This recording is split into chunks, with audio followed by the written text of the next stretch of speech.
오늘은 사순절 기간 중에 고난주간이 시작되어지는 종려주일입니다. 주님이 예루살렘에 입성하는 것을 기념하는 날이고 동시에 주님이 고난과 십자가의 여정이 시작되는 날이기도 하지요. 우리가 이 날을 종려주일이라고 그렇게 붙인 이유는 오늘 본 말씀의 8절에 있는 말씀 때문일 겁니다. 무리의 대부분은 그 겉옷을 길에 펴서 또 다른 이는 나무가지를 베어 길에 펴고 나무가지를 흔들며 예수 그리스도의 예루살렘 입성을 환호하며 환영했습니다. 그때의 흔든 가지, 편 가지가 바로 종려나무 가지이기 때문에 그렇습니다. 수많은 사람들이 주님이 이 땅에 오심 예루살렘의 입성을 환영하고 그리고 맞이했는데 그것은 다름이 아니라 예수 그리스도께서 이스라엘을 정말로 회복할 왕으로 생각했기 때문에 그렇습니다. 그 당시에 역사적으로 보면 이스라엘은 로마의 식민지였고 고통당하고 있었기 때문에 주님과 같은 초능력을 가지신 메시아가 예루살렘에 들어오시면 이제 이 예루살렘으로부터 시작해서 이스라엘을 회복하고 나라를 되찾을 것이라고 생각을 했습니다. 주님의 12제자들도 마찬가지였죠.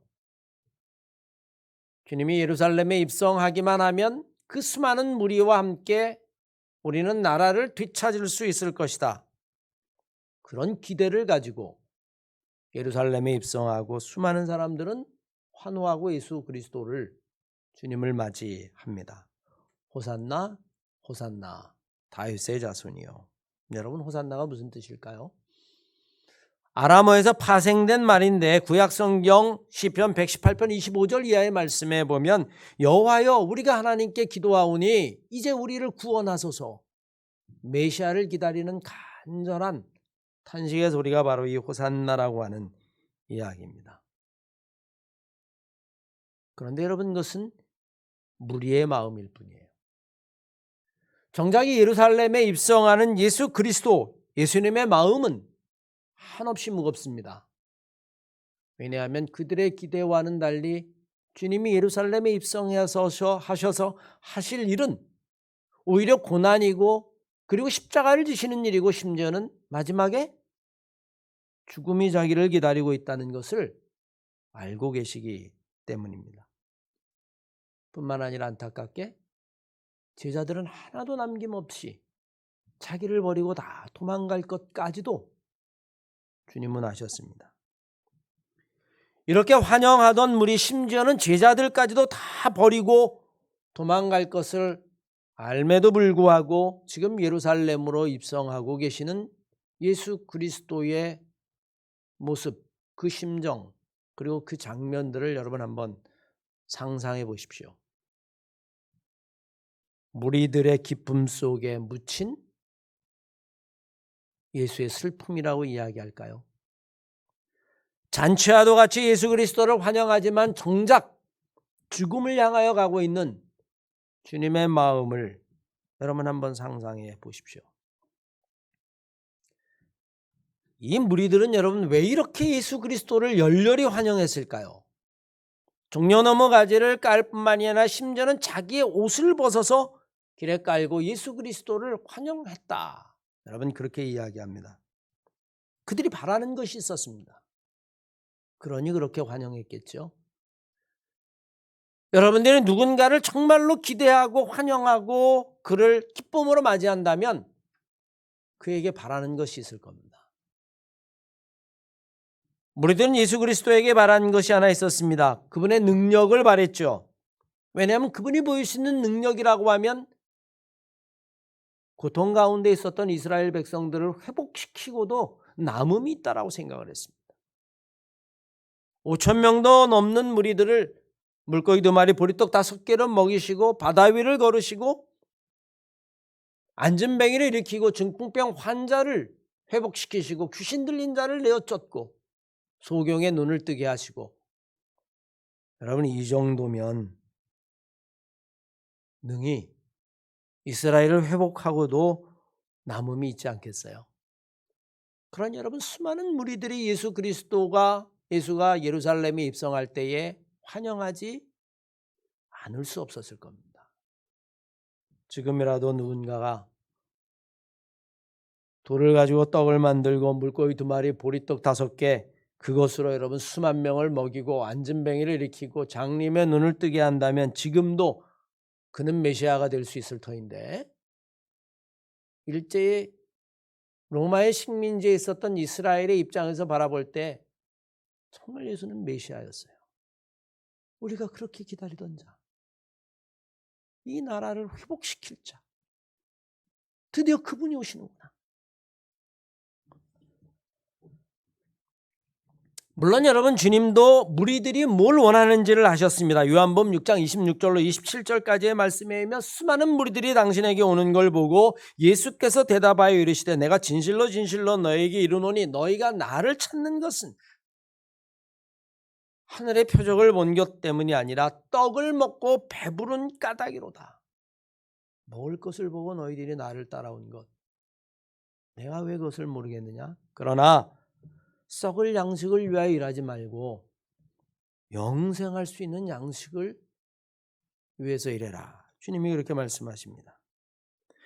무리들은 예수 그리스도를 통해서 자기의 세상을 만들어 보고 싶었을 것입니다. 이것은 여러분 비단 호산나 다윗의 자손이여를 외치는 무리들뿐만이 아니라 12 제자들도 마찬가지죠.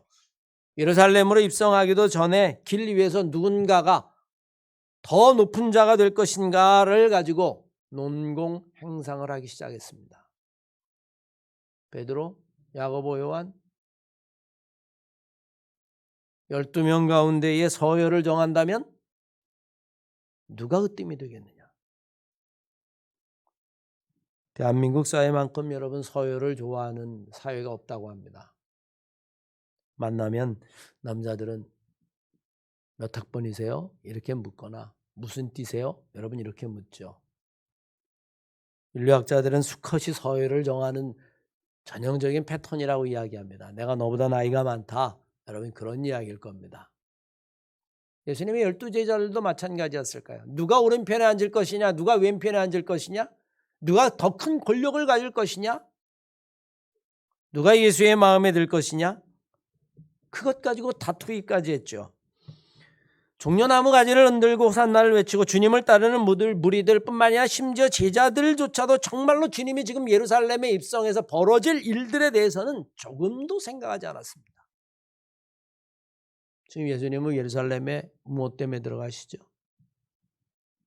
고난이 기다릴 것이다.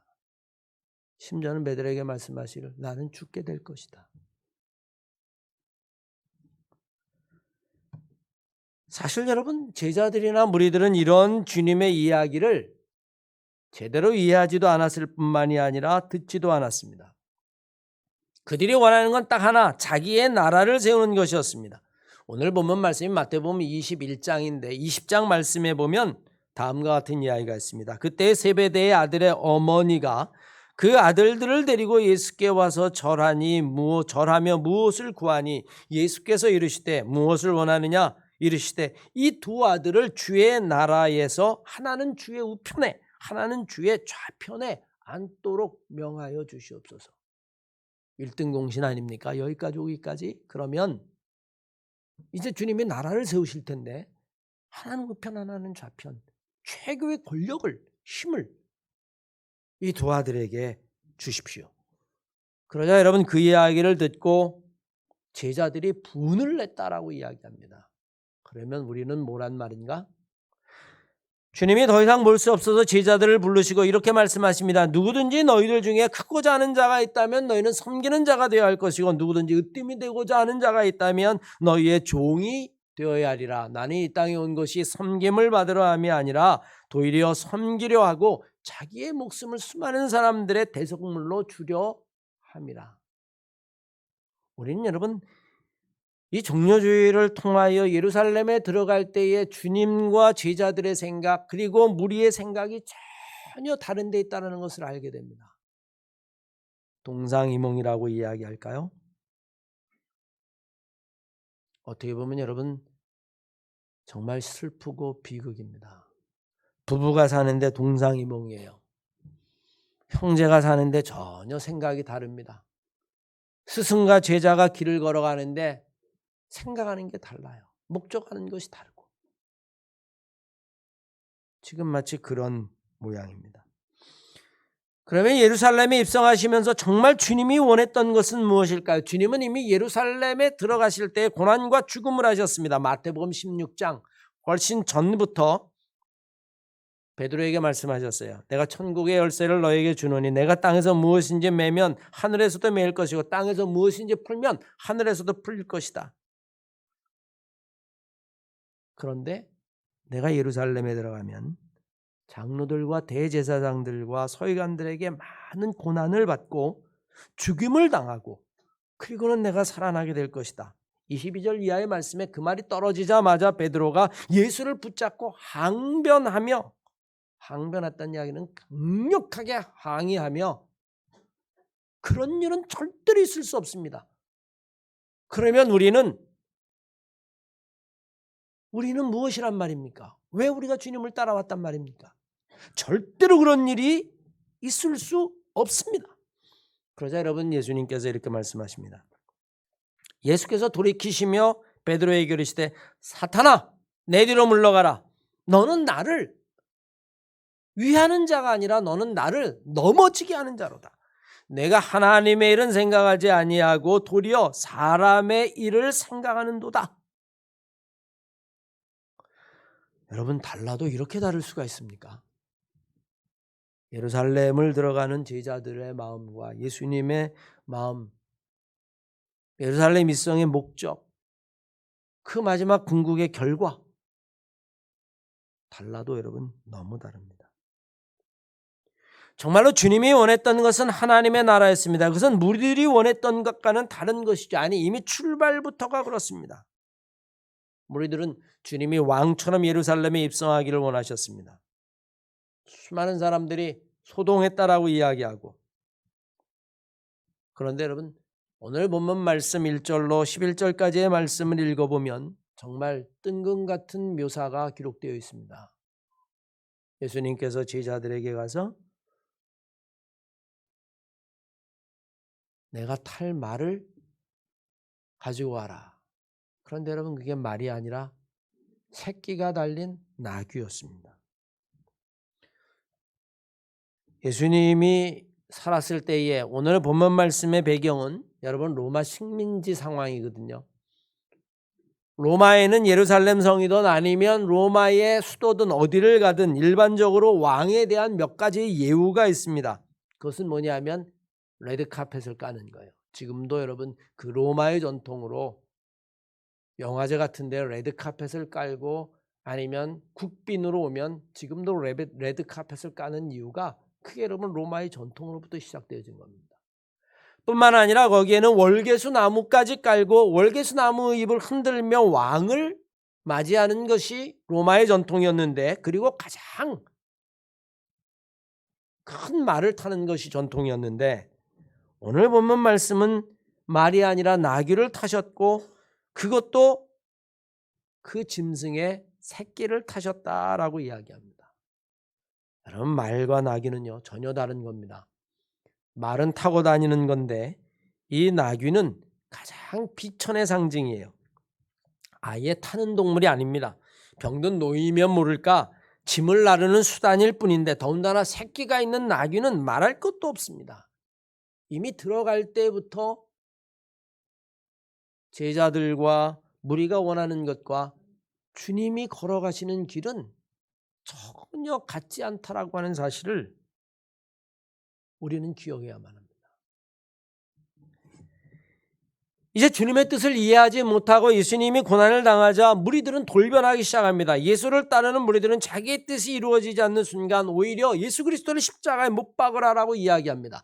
호산나 다윗의 자손이여 우리를 구할 메시아이십니다 라고 이야기를 하던 그 많은 무리들과 제자들이 예수님이 고난을 당하고 묵묵히 십자가를 지자 이제는 여러분 못 박으라라고 이야기를 합니다. 여러분 제자들이 이렇게 돌변한 이유가 어디에 있을까요? 자기들이 꿈꾸던 것, 내가 원하던 세상을 만들어 보려고 했는데 그 일에 행여라도 예수라고 하는 인물이 가진 능력이 도움이 될 줄 알았는데 오히려 십자가를 져야 한다라고 이야기하고 죽어야 한다라고 이야기하니 더 이상 여러분 예수는 쓸모가 없다라는 결론에 도달하게 됐습니다. 아니 저분을 따라다니면 출세라도 할 줄 알고 저분을 따라다니면 그래도 한 자리 할 줄 알고 저분을 따라다니면 내 인생에 성공할 줄 알고 존귀해질 줄 알고 정말로 내가 높아서 사람들에게 인정받을 줄 알았는데 그것은 고사하고 오히려 섬기라고 이야기하고 종이 되라고 이야기하고 죽겠다라고 이야기하고 고난을 당할 거라고 이야기하고 내가 도대체 내가 왜 저 예수라고 하는 인물을 따라다녀야 되지? 십자가에 못 박아버려라 그냥.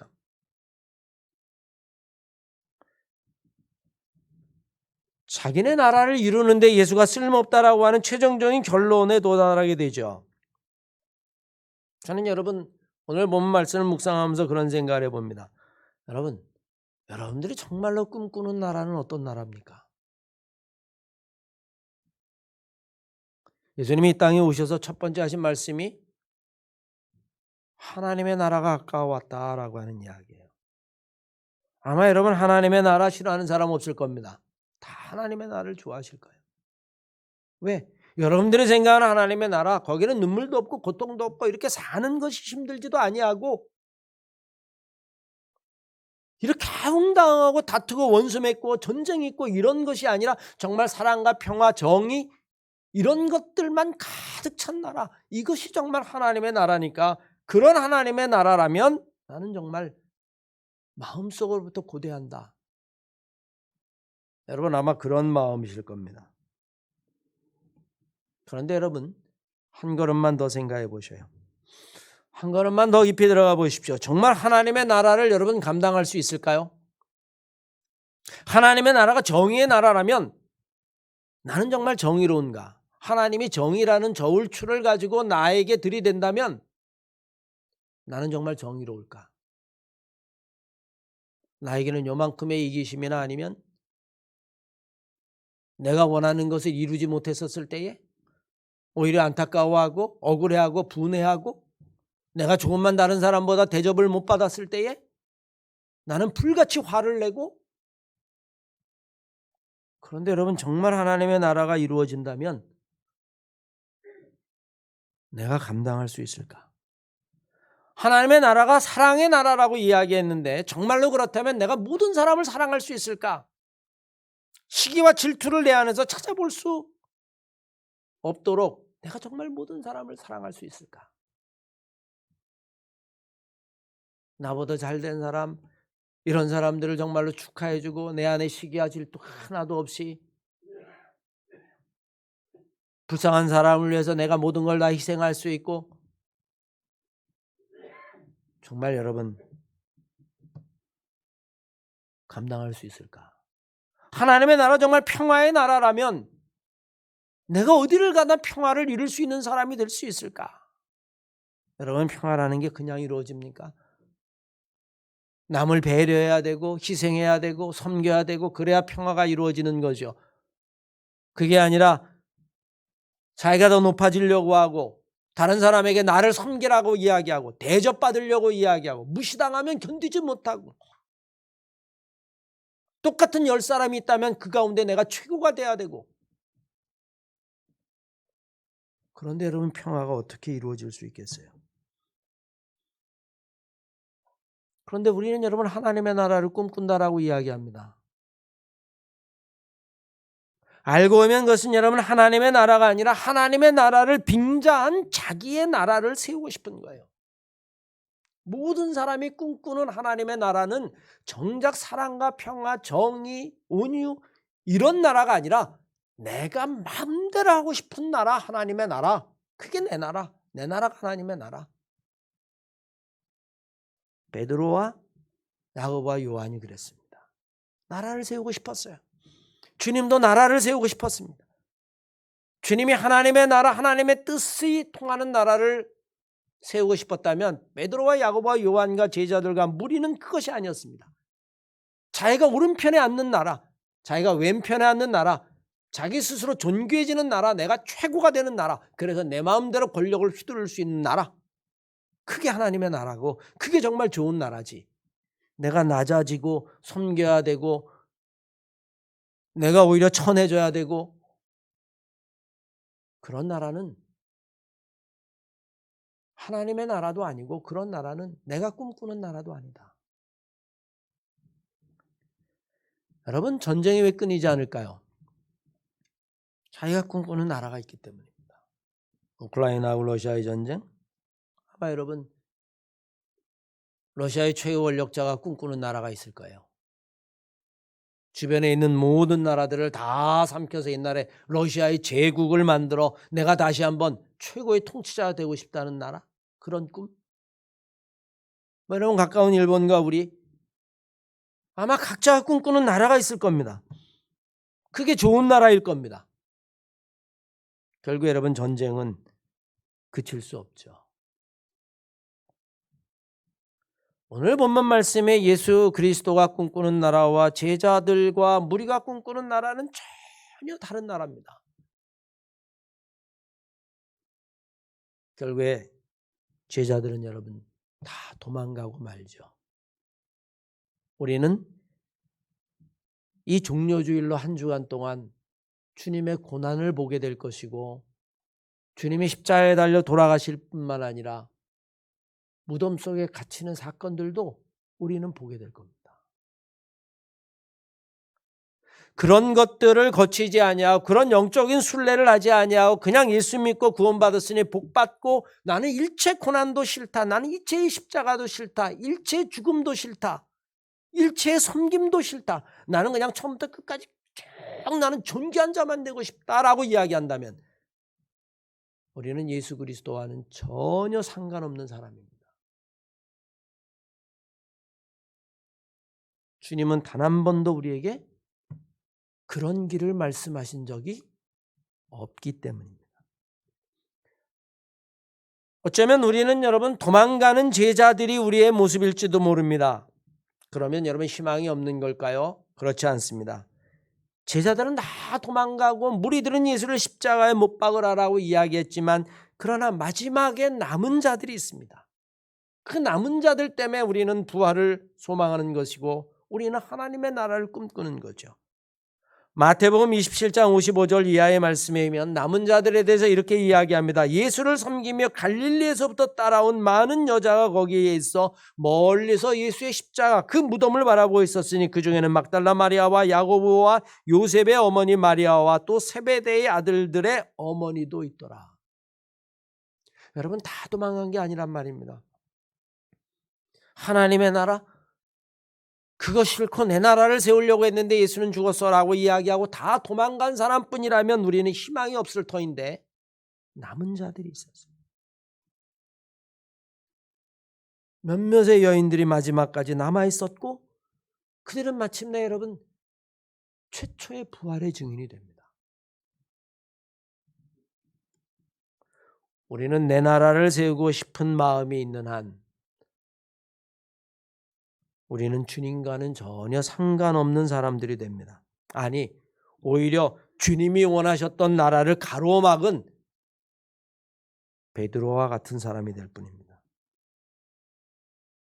우리가 이제 사순절의 끝자락, 내일부터 우리가 고난주간이 시작되어지는데 예수님이 왜 예루살렘에 입성하시며 당신이 당할 고난과 죽음과 그리고 십자가와 부활을 말씀하셨는지, 그것을 우회하고 그것을 넘어서고 그것을 무시하고 누구도 그리스도인이 될 수는 없습니다. 그건 여러분 그냥 예수 믿고 복 받겠다라고 하는 이야기밖에 다름 아니에요. 우리가 이 고난주간을 시작하면서 주님이 걸어가신 그 길을 깊이 묵상하며 우리가 오늘 등장하는 무리나 흩어진 제자들이 아니라 마지막까지 남아 예수 그리스도의 그 십자가를 바라보았던 그 여인들처럼 정말 끝까지 주님의 고난의 그 길을 따라가고 그 순례 여정 속에서 정말 참된 예수 하나님의 나라를 만날 수 있는 그런 신앙의 사람이 되어야 한다는 거예요. 우리 한마음교회가 그런 남은 자들이 되시기를 주의 이름으로 간절히 축원합니다.